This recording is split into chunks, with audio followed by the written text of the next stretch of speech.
En la W, un libro. Senador Gustavo Petro, gracias por atendernos para hablar de su libro. Buenos días. Buenos días, gracias a ustedes, Julio, y a sus oyentes. Una buena señal sería, antes de hablar de su libro, hacer algo para evitar que le metan mano a la cosa pública, a la plata, a la eliminación, con la eliminación de ese parágrafo de la Ley de Garantías. Gobernadores y alcaldes están presionando, Partido Liberal está liderando, ni siquiera el jefe del partido de gobierno, el jefe del Cambio Radical, y por supuesto toda la oposición le está diciendo no toquen la Ley de Garantías. Sin embargo, están insistiendo. Una buena señal sería parar eso. ¿Usted lo cree posible, senador? Pues es la estrategia actual, digamos, de la fuerza que está en el gobierno, comprar votos con el dinero público. Es su última, única y antidemocrática alternativa, es un fraude en sí mismo. Así que lo que le están pidiendo a la gente que gobierna hoy el país es jueguen limpio, pero ustedes saben que jugando limpio pueden ser derrotados. Le quiero decir, Julio, que esa ley, la Ley de Garantías, fue hecha por un acuerdo político entre Uribe Vélez, presidente en ese momento, y nosotros, que nos llamábamos Vía Alterna antes de la configuración del Polo, Navarro, Navastalero y yo. Ese fue un acuerdo político, ellos estaban pensando en su reelección en ese momento, y nosotros en cómo defender cierta institucionalidad democrática ante la perspectiva de la reelección, y surgió la Ley de Garantías y fue aprobada por un acuerdo hecho explícitamente entre Uribe Vélez y nosotros, y hoy ellos mismos quieren desbaratar ese acuerdo para acabar completamente con cualquier posibilidad de garantía democrática. Por eso se llama así, garantía. Una vida, muchas vidas. 344 páginas para viajar en la historia de Gustavo Petro. Nos cuenta quién era su padre, de dónde llegó su padre, de la Ciénaga de Oro, de su madre, de Gachetá, en Cundinamarca, de cómo en el bachillerato arranca su militancia revolucionaria, luego su paso por el M-19, sus comandantes amigos, su verdad sobre el Palacio de Justicia, su clandestinidad en Santander, el asesinato de Carlos Pizarro, luego viene el exilio por allá en los 90, eso fue en Bélgica, su reunión con Carlos Castaño, sus diferencias con Antonio Navarro, diferencias que se mantienen. Por supuesto, la paz, su opinión de Juan Manuel Santos, de Claudia López, de Sergio Fajardo, su segunda vuelta con Iván Duque. Es un recorrido muy interesante, pero en los temas políticos pues hay opiniones y lecturas distintas, pero lo que es la vida de él me ha parecido la parte más interesante del libro. Yo quiero ir al bachillerato porque usted dice ahí que realmente su primer grupo revolucionario no es el M-19 como yo creía. No, había un G3 que eran 3 Gustavos, o 3 Gs mejor, la de Gustavo Petro, la de Gonzalo Galvis y la de Germán Ávila. Senador, ¿cómo fue ese primer grupo revolucionario suyo y qué pasó con Gonzalo y con Germán? Sí, la de de Jairo Navarrete eran mis amigos de bachillerato, todos peladitos, obviamente, con nuestras edades, 15, 16 años. Todos ellos siguieron su destino, trato de escribirlo en el libro. Germán Ávila fue el que más se sostuvo, digamos, en los procesos que siguieron. A partir de ahí, eso era un grupo de estudio, leíamos libros, de literatura, de poesía. Por ahí fue que yo aprendí de la existencia de Pablo Neruda y de García Márquez. García Márquez más ligado a la vida de mi familia costeña. Y a los textos de las tareas del colegio, de las matemáticas y de la historia, y unos libros que no estaban en el pensum, pero que fuimos encontrando en la pequeña biblioteca del colegio público, que eran sobre cooperativismo, Robert Owen y otros, y por ahí pues nos vinculamos a lo que podría ser el pensamiento mundial de lo que en ese momento se llamaba la izquierda. Ellos siguieron su vida, uno se fue para Inglaterra, volvió no hace mucho, se quedó en su pueblo Cajicá, que es donde vive mi mamá, o vivía mi mamá antes del exilio. Otro se metió en la policía, tenía la intención de generar una corriente muy democrática dentro de la policía y llegó a ser capitán, y lo echaron. Otro, como Germán, construyó una gran cooperativa de vivienda popular, hizo varios barrios, logró construir una cooperativa financiera, intentó varias veces entrar a la política, fue el enésimo candidato al Consejo, llegó a dirigir la vivienda en el gobierno de Lucho Garzón en Bogotá, crear cooperativas, se llamó ese esfuerzo. Fracasaron económicamente con el hundimiento de casi todas las cooperativas en Colombia, y ya no sé dónde está realmente hoy.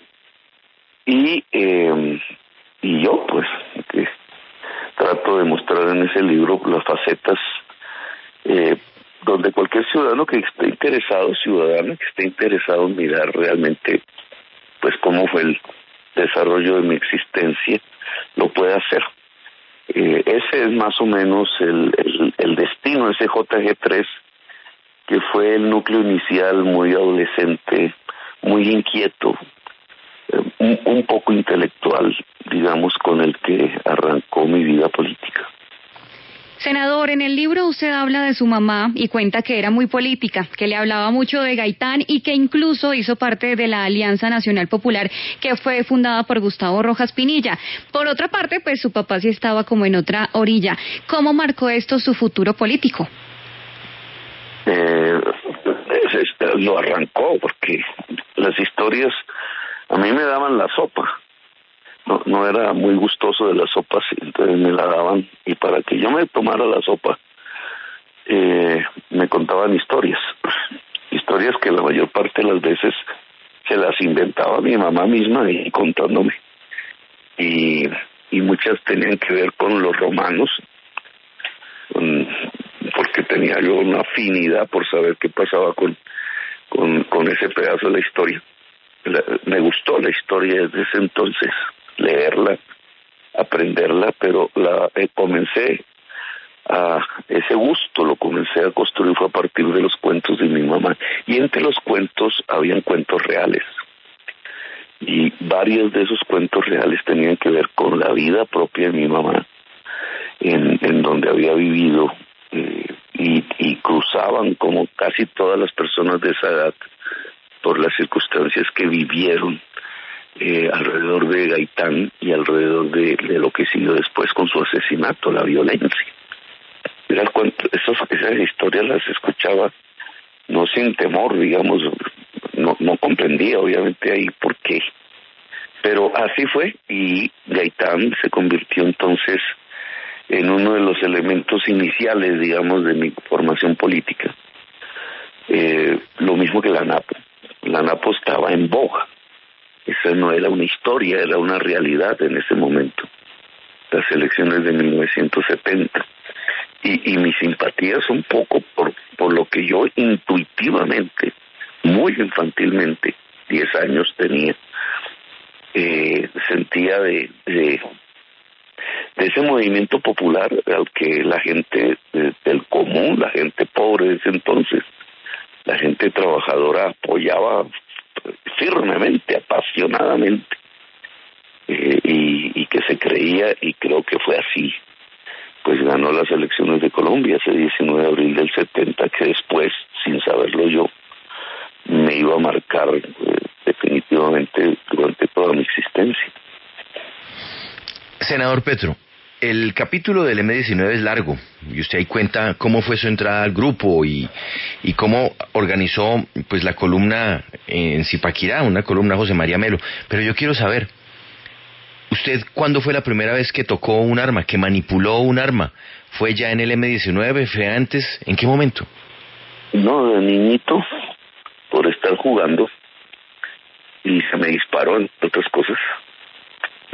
Pudo ser un accidente grave, pero esa fue la primera experiencia. Pues habían dejado a alguien, no sé, en la casa de mi abuela, un revólver, y así fue. Y en ese día mi papá lloró, pues claro, se imaginó todo lo que hubiera podido pasar. Las paredes de la casa de mi abuela, que ya no existe, eran de bareque, techo de palma, y yo pensé que eso era un juguete de los tantos que vendían en ese entonces.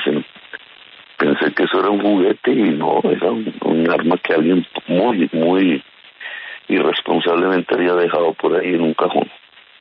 Y esa fue mi primera experiencia y casi la última, porque en realidad le cogí a partir de ese episodio mucha aversión al tema. Sí, obviamente ya dentro del M-19, que era una organización armada, indudablemente, pues allí existían las armas y aprendí a manejarlas. Me enseñaron cómo cogerlas. Recuerdo yo bien la persona que acompañaba a Eber Bustamante, que fue la que me enseñó. Julia se llamaba, no sé qué se habrá hecho ella.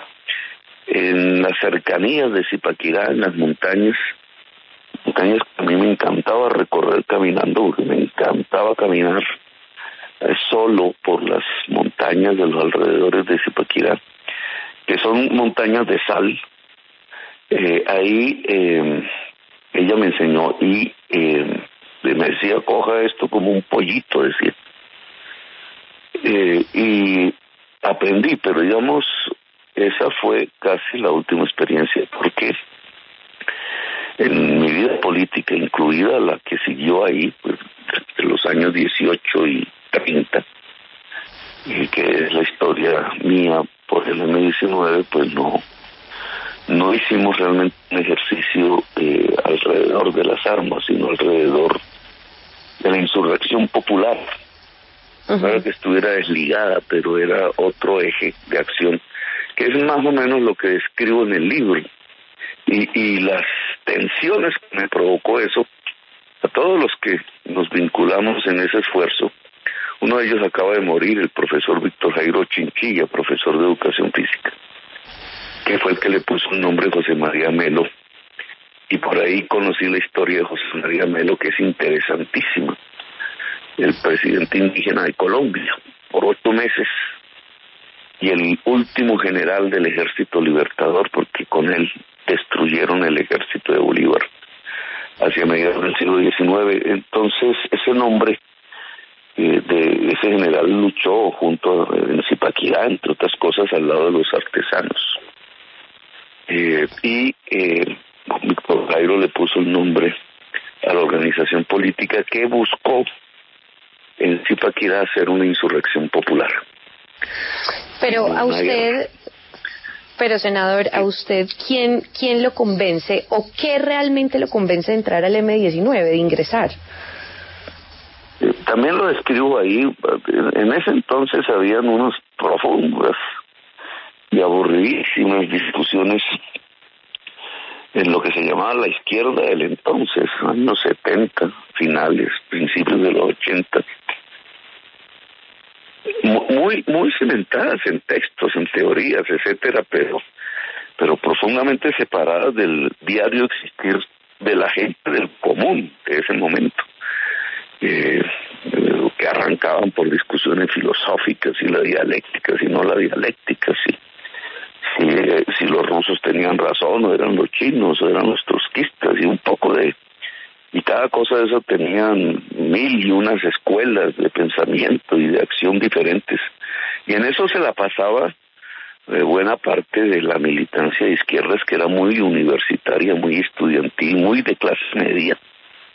La izquierda colombiana urbana, digamos, es de clase media, porque quienes podían estudiar universidad en ese momento, en los años 70 y 80, pues era una élite que después incluso ayudó a gobernar a Colombia, pero ya desde otras posiciones, y nosotros nos criamos en ese mundo, y el M-19 era diferente.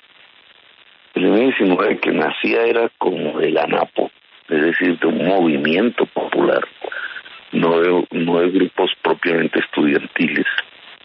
Pues tenía otra manera de entender la realidad colombiana y mucho más afín a la cultura popular y a la realidad del país. Entonces, cuando yo logro ver esos dos mundos, vivirlos, para mí Zipaquirá, que es un pueblo obrero, todavía lo es, porque era un pueblo interesantísimo por su historia. Pues puede ver los dos mundos, no simplemente el de los libros y todas esas discusiones que llegaban a las 3 de la mañana, sino también la vida obrera, el de la tienda, el de tomar cerveza, el de ellos cómo concebían la familia, el amor, la vida misma. Y yo la podía vivir porque estaba allí en medio de ellos. Y entonces allí, entre el mundo de los obreros, era el M-19. Y me gustó, digamos, me pareció que eso me aterrizaba más a la realidad, no a la teoría propiamente dicha. Y la realidad era la que podía producir lo que en ese momento soñaba hacer, que era una revolución.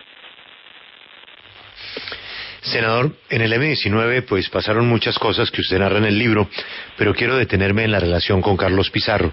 El día que lo mataron, Pizarro dio una entrevista, yo recuerdo, en 6 AM, 9 AM de Caracol, y dijo que viajaría a Barranquilla. Usted estaba escuchando la entrevista y pensó que era un grave error. Pues efectivamente, poco después lo mataron. Pero uno ve que la relación con Pizarro era difícil. Pizarro fue muy crítico suyo cuando usted, buscando caminos de paz, se llegó a reunir con Alberto Santofimio. Pero, a su vez, el tiempo le dio la razón a usted, porque Pizarro, a espaldas de Jacobo Arenas y de las FARC, terminó negociando con el gobierno. ¿Por qué era difícil Carlos Pizarro?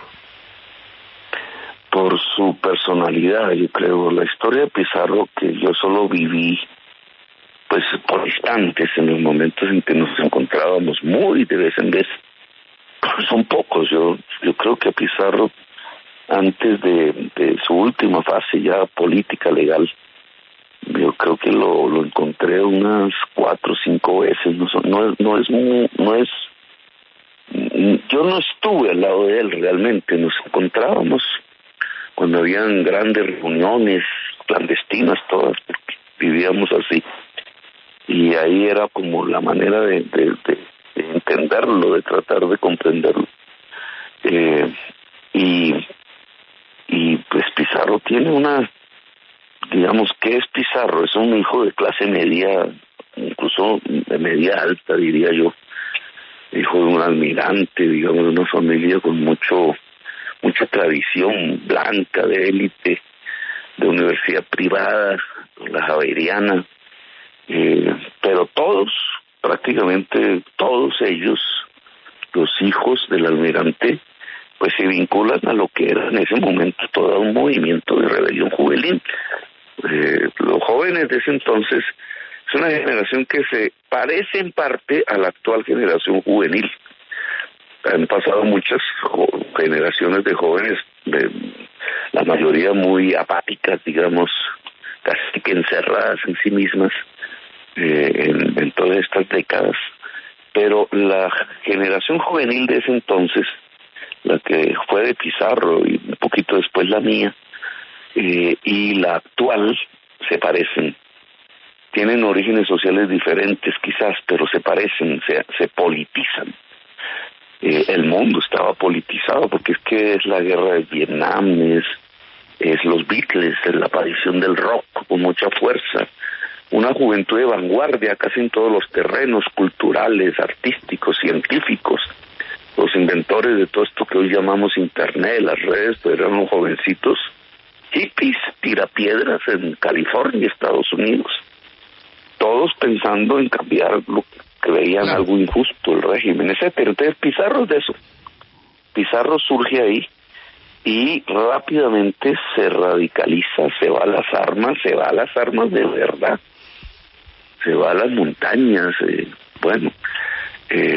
y allí confluye con Feynman en la configuración del M-19 y tiene una historia, digamos, muy intensa, y es el Pizarro que yo voy conociendo, pero es un Pizarro instintivo, digamos, no es el hombre que se pone a estudiar libros y a tratar de ver a través de las teorías cuáles los caminos a seguir en Colombia, sino que él se va quizás por su herencia familiar, se va configurando como un cuadro militar, como un jefe militar, y aprende de la técnica militar, y por ahí pues no tenía regreso, en realidad, pero el instinto lo lleva a tener el pálpito político, digamos, del momento, de la historia, a tratar de confluir con los pálpitos de la historia, que eso es un poco lo que puede destacar de la vida del M-19 en general, que logra,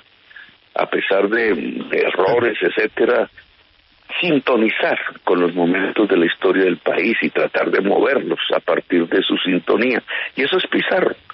Y por eso, en un momento, siendo realmente un hombre, digamos, un jefe militar real,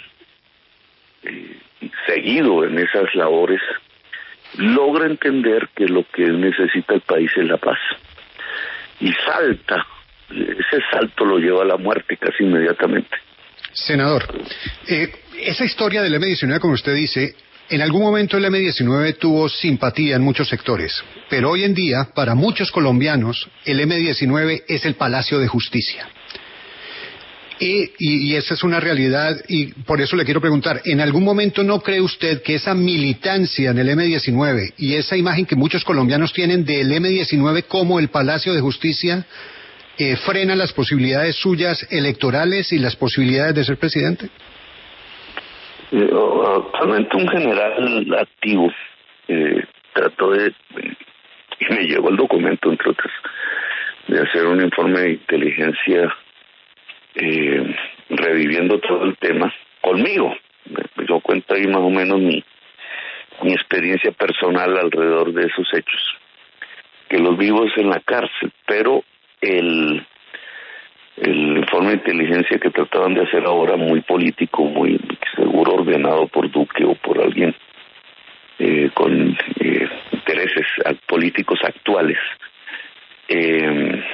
pues trataba de ver cómo articularme a ese hecho. Yo trato de explicar el surgimiento de ese hecho, el porqué de ese hecho. Todo eso tiene que ver con una enorme inmadurez, tanto de las fuerzas que estaban en el gobierno, Belisario Betancur, que estaba aislado completamente, digamos, por las fuerzas militares, en un momento de la historia de América Latina en que así se creyó que era la seguridad de un país, la destrucción del poder civil y del mismo M-19 que estaba, y en eso, digamos, los que manejaban el M-19 pues entraron en una especie de histeria militar, de creencia en la victoria militar, que lleva todo hacia la destrucción de la paz, porque el Palacio de Justicia se da en medio de un proceso de paz incumplido. Y es por eso que surge, digamos, el hecho, porque había un proceso de paz que los protagonistas mutuamente consideraron que se había incumplido y que fue asusado, ese incumplimiento fue asusado por sectores muy poderosos política, económicamente del país, no solamente por sectores armados, pero indudablemente, digamos, el hecho de la historia está ahí.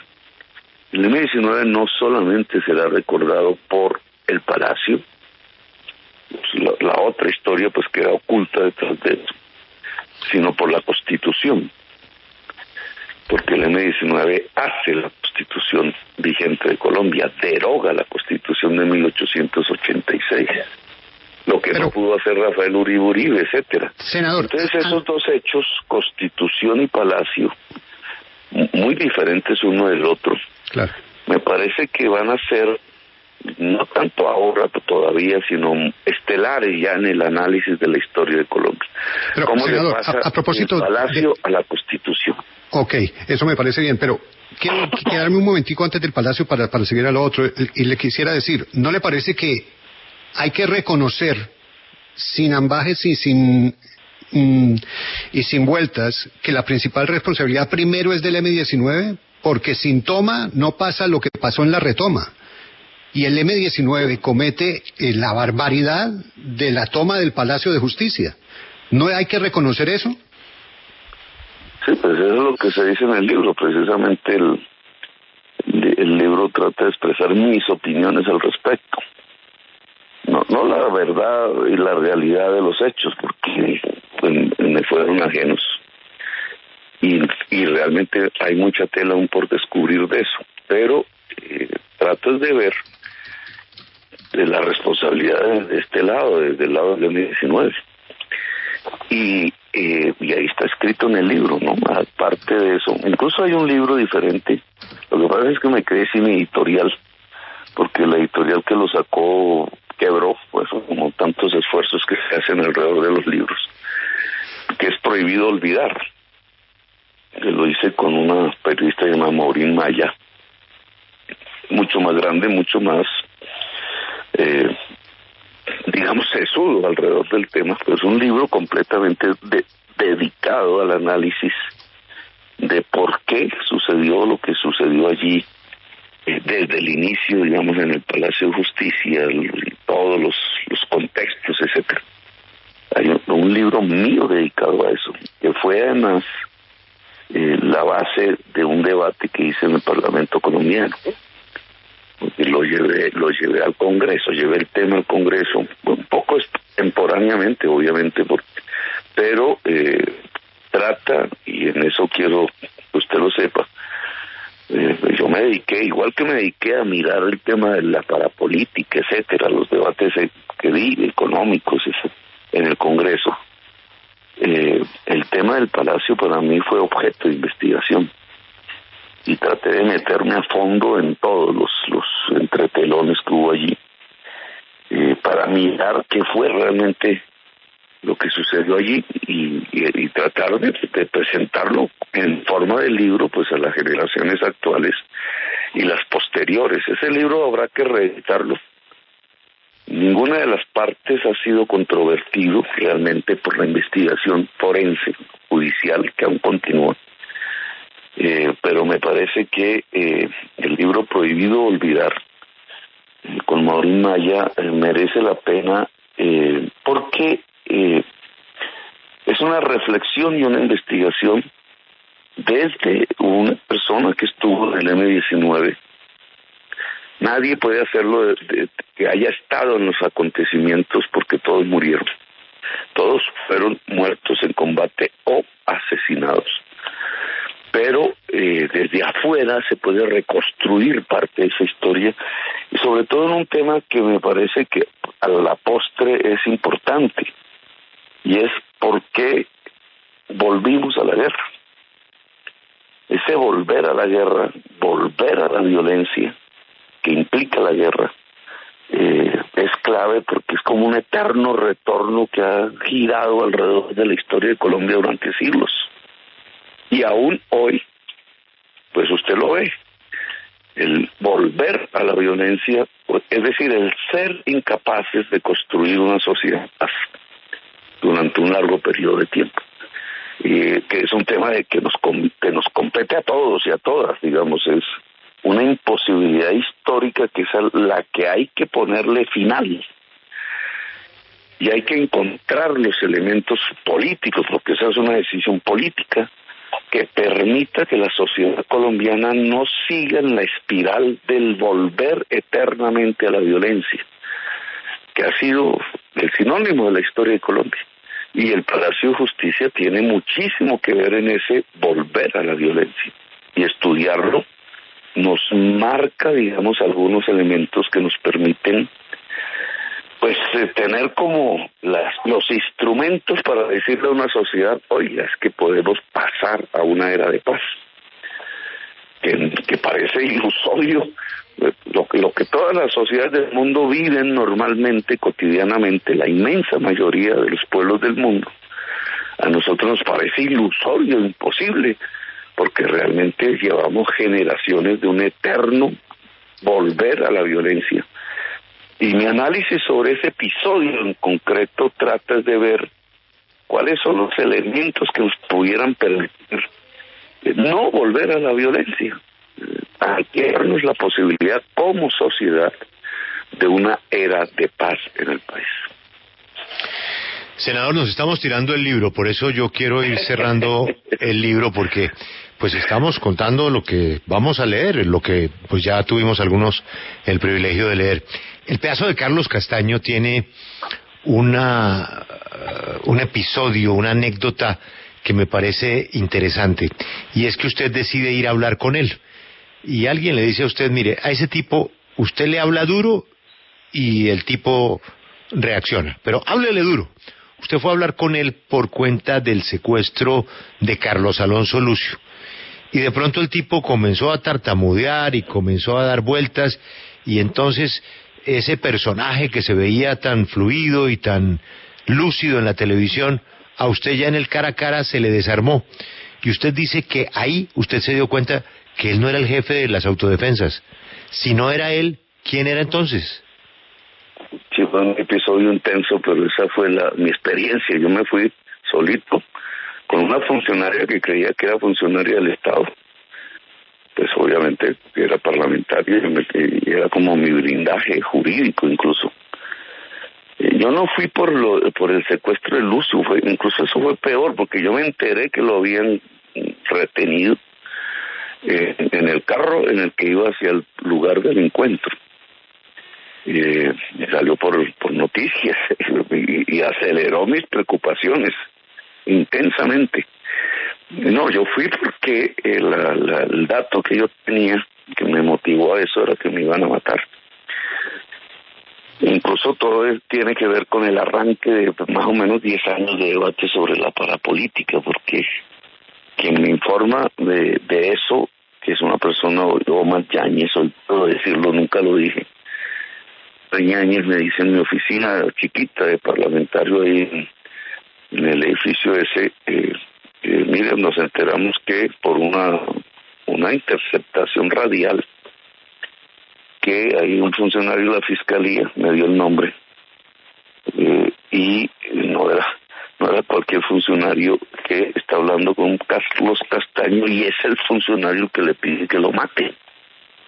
Oye, ahí fue que cambió incluso mi devenir parlamentario, porque me quise ponerme a investigar eso.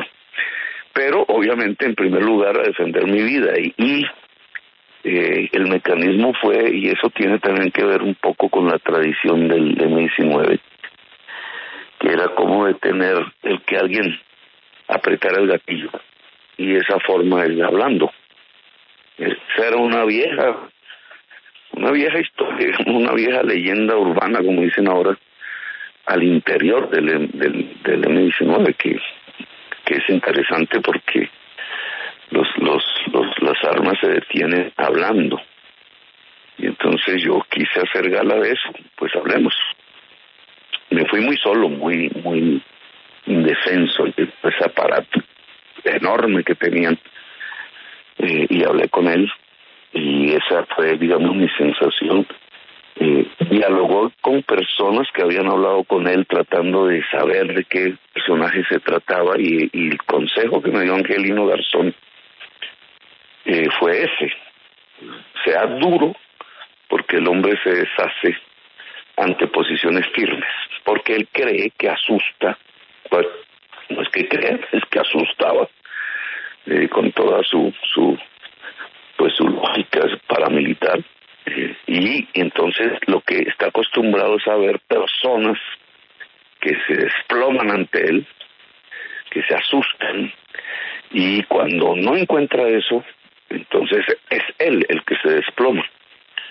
Y entonces yo ensayé el consejo, la verdad sea dicha, yo estaba asustado, porque ahí no estaba solo Castaño, estaba, digamos, por lo que pude ver, por lo menos 50 hombres armados de ametralladoras, y yo creo que había una reunión de ellos, porque había un kiosco lleno de gente que se veía muy bien vestida para la región, y muchos de ellos se llegaron con Castaño a hablar conmigo. De ellos no lo logro reconocer, pero ahí estaba Duque, ¿cómo se llamaba él? Murió también. Duque, era como el vocero político de ellos, se las daba de ideólogo. Bueno, y total es que en medio de la conversación yo pude adoptar una posición firme, y el hombre se me desplomó realmente delante, al punto que quedó en silencio y los otros asumieron la discusión. Ese tema de que los otros lo interrumpieran, lo acallaran, se tomaran la palabra, entre este señor que era el Magdalena Medio Duque, para mí fue yo reflexioné ahí mismo, el señor no es el que tiene el mando, porque en una organización militar eso no pasa. Digamos, un subordinado no se toma la palabra del jefe. Esas son organizaciones jerarquizadas, más machistas, digamos, y ahí aconteció. Entonces, la certeza que tuve en ese momento es Castaño no maneja esto. Sí. Y efectivamente, porque sus propios hombres lo mataron. Sí, senador. Para que no sigamos quemando el libro y más bien se animen los oyentes de la W a ir por él, a buscarlo, le quiero plantear ahora preguntas más relacionadas con nuestros temas de actualidad. Y una de ellas está relacionada con esos grandes eventos donde usted está convocando mucha gente a las plazas públicas. Vimos, por ejemplo, esa gran convocatoria en Barranquilla, lo que pasó en Popayán, lo que pasó en Valledupar, en fin, en distintos lugares.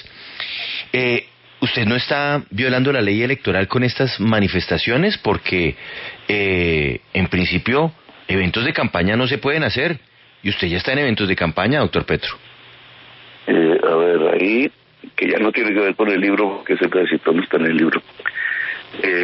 No, ahí el derecho fundamental a la reunión política, ¿no? Que no es episódico, no está arreglado por periodos, es permanente. La reunión política la puedes hacer en la casa de tu casa, obviamente, pero también en la plaza pública, que yo he tratado de rescatar. Ese ha sido una intención mía premeditada en los últimos años, rescatar la plaza pública como escenario de la reunión política en Colombia. Pues se había acabado, digamos, el ágora, el inicio de la palabra democracia, y la he tratado de restablecer desde hace ya varios años para acá con relativo éxito. La reunión política es un derecho fundamental, y claro, digamos, como estamos acostumbrados ya a que la política se traduce en las redes o a través del medio de comunicación, que también, o a través de la conversación cerrada, pública, muchas veces incluso torva, oscura, por debajo de la mesa, como se dice popularmente, pues el que aparezca la reunión política otra vez en la plaza pública y con intensidad, con fuerza, pues choca, no, es un quiebre, digamos así, que se confunde con la campaña. Y no voy a decir que no da para eso, claro, se confunde con propiamente el ejercicio de las campañas. Campañas que yo he también tratado de organizar alrededor de la plaza pública, y de manera abierta. Digamos, la plaza pública tiene esa connotación, es pública, es transparente, allí está lo que se dice, no por debajo de la mesa, no ocultamente, no torvamente. Tanto el personaje como la gente, como el pueblo, como las ideas, como las palabras, pues son públicas, están ahí. Entonces es reunión política. Nosotros estamos configurando el pacto histórico. Las reuniones giran alrededor de ese tema de configurar en cada región el pacto histórico, no solamente como una fuerza organizada de personas, sino como una fuerza popular que empieza a aparecer, que usted los puede ver en las fotos. Y ahí se me denuncia que estoy haciendo campaña. La campaña electoral es un proceso de reuniones políticas también, mediante el cual, con instrumentos diversos, afiches, etcétera, palabras, discursos, se invita a la población a votar por fulanito de tal, que está en la lista tal, o que está para no sé qué. Eso no lo estamos haciendo nosotros. Sí. De hecho, pues no tenemos candidaturas, ninguna, ni siquiera yo soy candidato en este momento, jurídicamente hablando. Ni hay listas, todo eso es un proceso que hasta ahora se está haciendo. Ya habrá un momento en que se haga, pero no ahora. Nosotros no estamos invitando a votar, ni por mí ni por nadie. Estamos en un proceso de configuración de una fuerza popular organizada que se llama Pacto Histórico, que es una confluencia, no es un partido, es una convergencia de muchas fuerzas sociales y políticas en la plaza pública, de manera abierta, de manera transparente hacia la gente. Senador, el presidente Iván Duque le dio duro a su propuesta de distribuir las ganancias que obtengan las empresas entre los trabajadores y los empresarios. Dijo textualmente que a Colombia no le convienen esas ideas trasnochadas que han llevado a muchos países a fracasar. ¿Usted qué responde? A ver, permítame, lo que acabas de decir no es lo que yo he dicho, ¿no? No es que se distribuyan las ganancias entre empresarios y trabajadores, ojo. En eso fui claro, porque yo sabía lo que iba a venir, y lo hice más bien a propósito, además. No, lo que estamos hablando es de las utilidades por productividad, es diferente. Y es un poco difícil porque es teoría económica, pero no es las ganancias comunes y corrientes de una empresa. Son aquellas que se derivan, en primer lugar, de un aumento de la productividad. ¿Qué es eso? Es el arte en la producción de hacer más con menos, de en el mismo tiempo producir más. Ahí, en eso, se producen unas ganancias. ¿Cómo se logra eso? Con ayuda del Estado. Y es lo que yo dije. El Estado va a ayudar a incrementar la productividad, pero esas ganancias que se derivan de la productividad deben ser repartidas por el propietario de la empresa, obviamente, y por los trabajadores, que además son los que la hacen. Entonces, es un pacto, así fue propuesto, un pacto entre el Estado, los empresarios y los trabajadores, no una obligación, un proceso. Eso que dice Duque, que es una idea trasnochada, por lo menos no la critica, sino dice que ya pasó, es cierto, es la práctica del capitalismo de los Estados Unidos durante un siglo.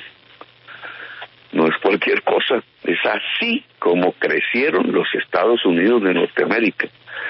Incluso no de una manera mucho más profunda de lo que yo lo dije, porque yo dije que se reparta entre empresarios y trabajadores las ganancias de productividad que se generan con ayuda del Estado.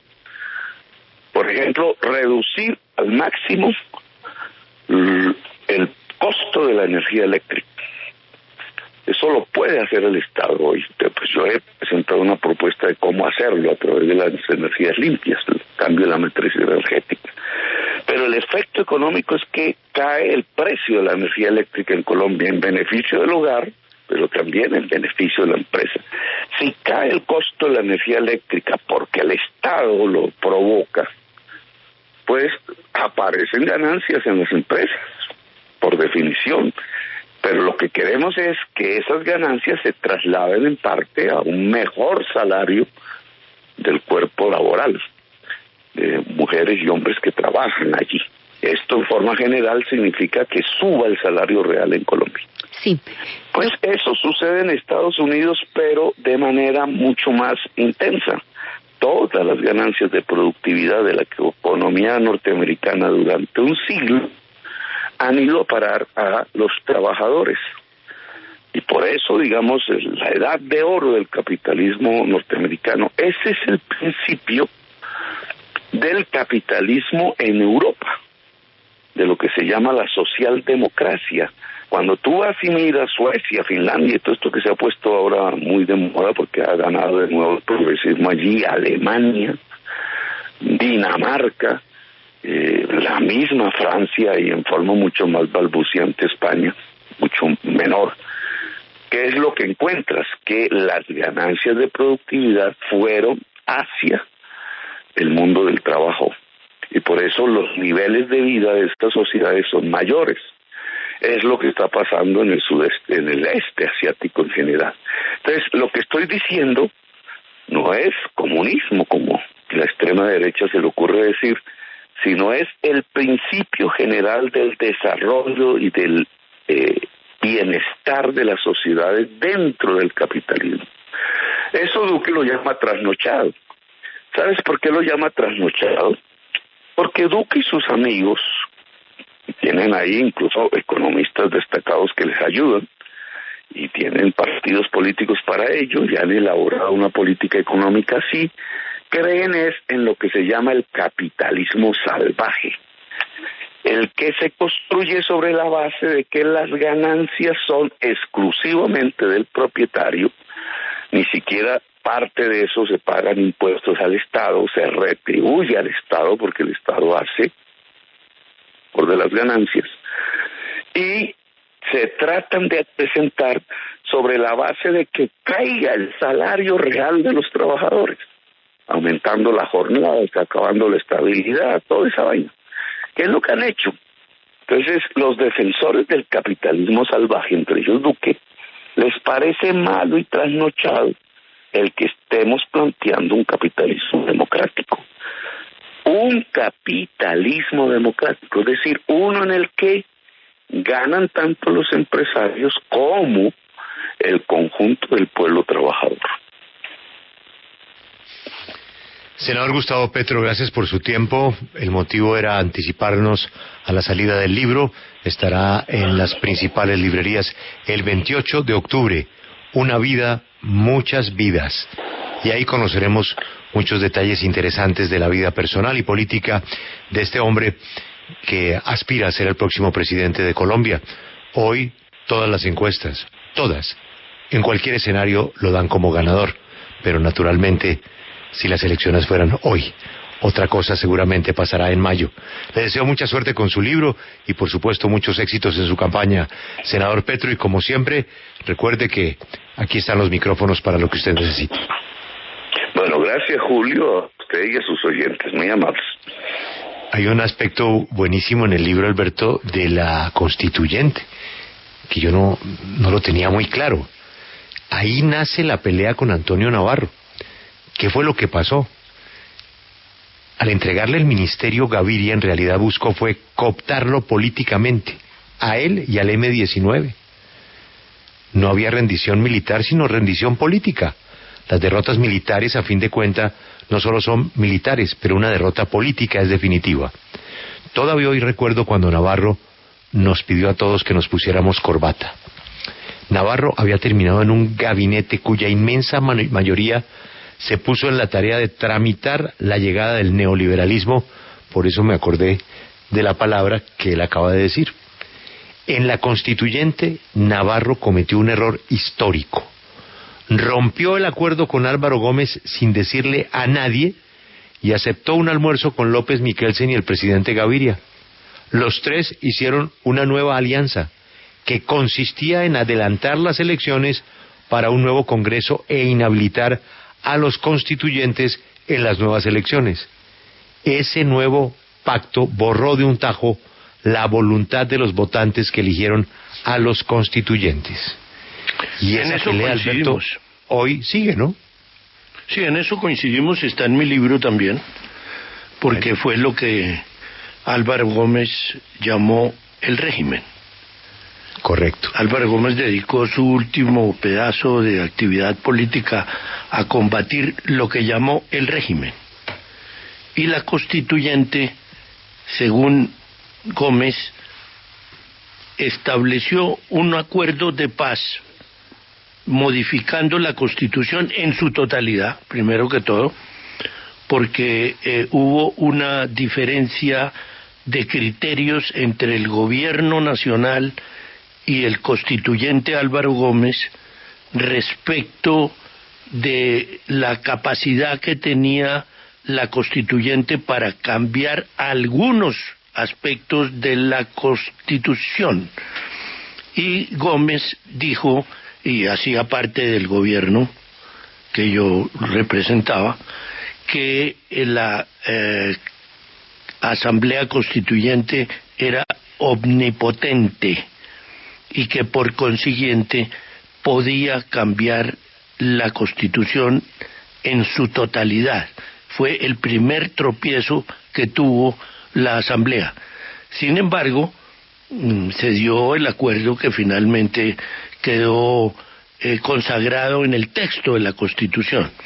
Pero, como el otro tema que se había creado en la Asamblea era el de revocar el Congreso, que había sacado un montón de votos, pues ese fue el florero de Llorente. Fue un debate muy duro, se rompieron varios floreros, pero finalmente se logró superar. Inclusive los miembros del Congreso elegido quisieron encadenarse en el Capitolio físicamente para demostrar sus objeciones a la pretensión de la constituyente. Ganó la constituyente, pero al final se produjo el acuerdo al que se refiere el senador Petro, mediante la cual, sin el concurso de Álvaro Gómez, cosa que reconoce Navarro, se dio el acuerdo para que quienes habían redactado la nueva Constitución, se declararan impedidos para ir al Congreso. Por eso Petro dice que ahí se borró de un plumón lo que se había escrito en la nueva Constitución, porque volvieron a ganar los mismos y creo que con más votos. Por eso Navarro dice, frente a estas objeciones, que puede que se haya equivocado en hacerlo, sobre todo en no conversarlo previamente con Álvaro Gómez, pero que de todas maneras el pueblo, ese politizado, hubiera elegido ese mismo Congreso por los mismos votos y por tanto no coincide con que ese Congreso haya acabado con la Constitución del 91. Daticos del libro interesantes. 1. Jamás conoció a Bateman. Nunca conoció al jefe máximo del M-19. No lo conoció. Jamás usó uniforme. Nunca. Bueno, nunca usó uniforme. Por una razón. Porque el M-19 estaba totalmente compartimentalizado. No se conocían entre ellos, no había cómo hacer reuniones en las que se identificara a sus miembros en lo posible. Por eso nadie supo dónde estaba la espada de Bolívar que se robaron, porque aunque era muy caribe, hablador y simpático y fiestero, mantenía una muy exclusiva manera de relacionarse con la gente. Y como usted recordará, había miembros del M-19 que después se supo estaban en todas las universidades privadas de Colombia y eran personas... Pues, esa fue la razón por la que no conoció a Bateman, porque el día de la conferencia del Comando Central, ese día fue el grado de él en el externado y no pudo ir. Y nunca más volvió a saber de Bateman. Pero en la lista de los traidores hay un un ranking. La traición que se nota que a él más le dolió fue la de Juan Manuel Santos, Alberto. Dice lo siguiente: mi destitución a manos del procurador Ordóñez precedió por unos meses la contienda presidencial entre Santos y Zuluaga, el candidato uribista.